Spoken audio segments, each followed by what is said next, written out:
What's up guys, Perry from Rockville here, and today I'm going to show you how to set up your Home Matrix 4 8-channel multi-source amplifier. As you can see, it comes with the amplifier itself, an antenna so we can use the built-in FM radio, a wireless remote, and a power cable. It also comes with rack mount ears so we can mount the amplifier to a rack bag or a rack mount. To attach them, you're going to take out the 2 screws on each side of the amplifier here. Then you're going to line up the holes of this side of the ears to the holes on the sides of the amp, feed the screws through the holes of the ears, and tighten the screws to lock the ears in place. From there, you can line up the holes on the front of the ears to any spot on your rack bag or rack mount, and use some screws to secure the amp to your rack. Now to attach the antenna, you're going to line it up to the antenna port on the back of the amp, with the grooves lining up to the side of the port so you can push the antenna in, and after that you can screw the antenna to the right to lock it in place with your amp. So now if we take a look at the front of the amp, you'll see we have 4 different zones. This means we can set up some speakers to each zone and have each zone set up in different rooms. From there we have independent volume control for each zone, so we can control how much music or audio from your movie or TV show is heard through each zone. We can also select which source connected to the amplifier plays out of which zone, and we have different sources available including Bluetooth, USB, FM radio, optical or coax mode, or aux.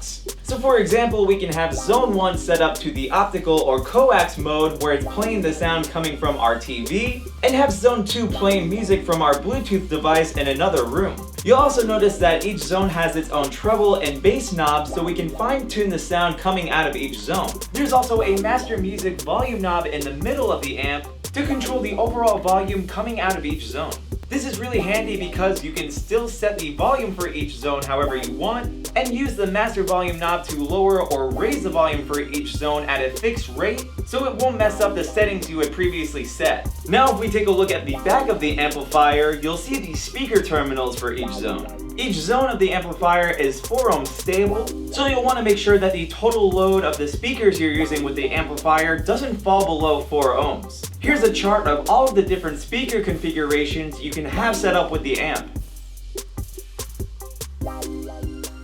For today, I'm going to be using our very own Rockshelf 68V2 bookshelf speakers, but you can use any set of passive speakers you can connect to the amp through speaker wire. I'm also going to set up a pair to zone 3 of the amplifier and the other pair to zone 4 of the amplifier. So to connect the speakers to the amplifier, I'm going to take some speaker wire. Now before I make any connections, I'm going to unscrew the terminals here on the back of my amp. Next I'm going to take some speaker wire. I'm going to take one end and plug the red positive wire into the positive terminal of one of my channels, and then plug the black negative wire into the negative terminal. Then we can tighten the terminals up to secure our wire. And now since we plugged into the right channel first, I'm going to take the other end and plug it into whatever the right speaker is going to be. So we'll want to do the same exact thing for the left channel on zone 4. And repeat this process for our speakers on zone 3. Keep in mind you can set up multiple speakers on each zone if you follow the chart we showed you before.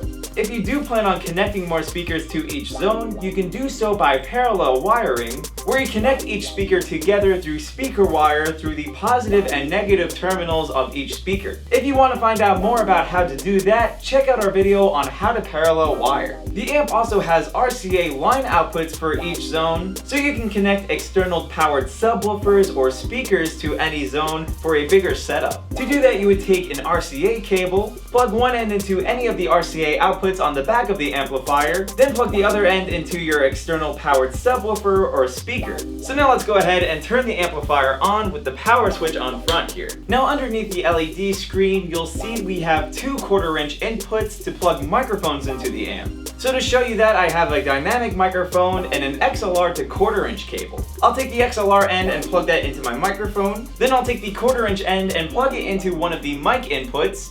For today, we'll use mic 1. Next, I want to raise the volume knob for mic 1. And now if I turn on my microphone, you should be able to hear my voice coming out of the speakers. We also have the mic treble and the mic bass knob so we can fine-tune the sound for our microphones. The treble will affect the high end, so the more I raise that, check 1 2, check 1 2, the more present my voice sounds. And if I were to lower that all the way down, check 1 2, check 1 2, you don't hear so much of that presence. We'll do the same thing for the bass knob, so if I turn that all the way up, check 1, 2, check 1, 2, you'll hear my voice come out a lot boomier. And if I lower it all the way, check 1, 2, check 1, 2, you're not hearing any of that low end at all. Right next to the mic inputs, you'll see we have a echo knob, and if I turn that up, we give our voice an echo effect. Right next to that, we have the delay knob to fine-tune the sound of the echo. So if we have it lower, we have a faster echo time, and the more we raise the delay knob, the slower the delay time. Another cool thing is, if we look right above mic channel 1, you'll see the mic priority button. So this means mic 1 acts as the priority microphone, which when activated will override any music coming out of the amplifier, so you can use the mic to make announcements. So let's say you want to make an announcement with music playing and your microphone, you'll press mic 1 priority, check 1, 2, check 1, 2, and you'll hear the music lower as I talk through the microphone to make my announcement. Whoever has the white Honda, you left your lights on. Now, as I mentioned before, we can access many different sources through each zone. Again, we have the Bluetooth, USB, FM radio, optical or coax, or the aux input. For any of the sources you want to hear through each zone, you're just going to press the button underneath the source name. For the USB input, you would take any USB drive and plug it into the USB hub on the side of the amp, and use the MP3 controls to control music playback. We can set any zone to FM mode, and tune into any radio station using the FM tuner.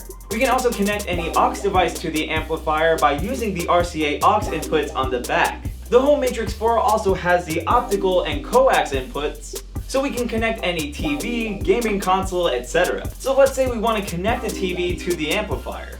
You'll first want to be sure that the optical output on your TV can be used for audio, and you'll know you can if it says audio out optical. From there, you can grab your optical cable and plug one end right into your TV. You'll actually know you're receiving signal through the cable if the other end lights up red. So then you would take that end and plug it right into the optical input of the amp. Next, you want to go into the audio settings of your TV and switch the output from TV speakers to audio out optical. You'll also want to be sure to go into the advanced or expert audio settings and switch the audio format to PCM so that the TV is sending stereo signal out to your amplifier. And lastly, we have Bluetooth compatibility, so we can connect any smartphone or tablet to the amplifier. To do that, you'll first want to set one of your zones into Bluetooth mode. Next, you'll go into the Bluetooth settings of your smartphone or tablet, search for the device that reads Home Matrix 4, click on it to pair, and you'll know your device is connected when you hear that sound. So now to show you how exactly the zones work on your amplifier, I'm going to bring the music playing through one zone,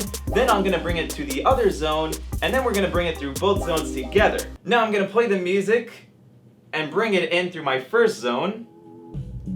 There we go. It's coming from this side now. Sounds good. Lower that. Now let's bring it into the next zone. Yeah. Very cool. Alright, lower that. And now we'll play the music on both zones here. We're born to disappear. Very cool. How do I stop myself from being just a number? So remember, you can set up speakers through each zone, set the speakers up in different rooms, set each zone to different sources, and use the volume knob to control how much sound is coming out of each zone. And remember, when playing music through your amplifier, to have the Music Master volume knob raised up as well. Now, because you can connect your amplifier to a TV or Bluetooth device, you can use those along with your microphone inputs for a killer karaoke setup. So you can go to the YouTube app on your smartphone, tablet, or TV, search for any karaoke version of a song, and start singing along through your microphone while the music is playing through your speakers. Lastly, you can use the wireless remote control to control your amp. With it, you can tune the FM radio, control the MP3 music playback, activate the Mic 1 priority feature, mute the amp or affect the overall master volume, and what's really cool is that you can control the input source and the volume for each source, so you don't have to get up and do that on the amp itself. But there's one thing to keep in mind if you're going to control the volume for each zone with your remote. You can only do this if you have the volume knobs raised on each zone. So for example, I could raise the volume knob all the way up on each zone, and from there I can use the volume buttons to control the volume of each zone fully. So hopefully this showed you guys how easy it is to set up your Home Matrix 4 8-channel multi-source amplifier. But of course, if you have any questions, comments, or concerns, feel free to reach out to our customer support team through phone or email. As always, I'm Perry from Rockville, and we'll see you guys next time.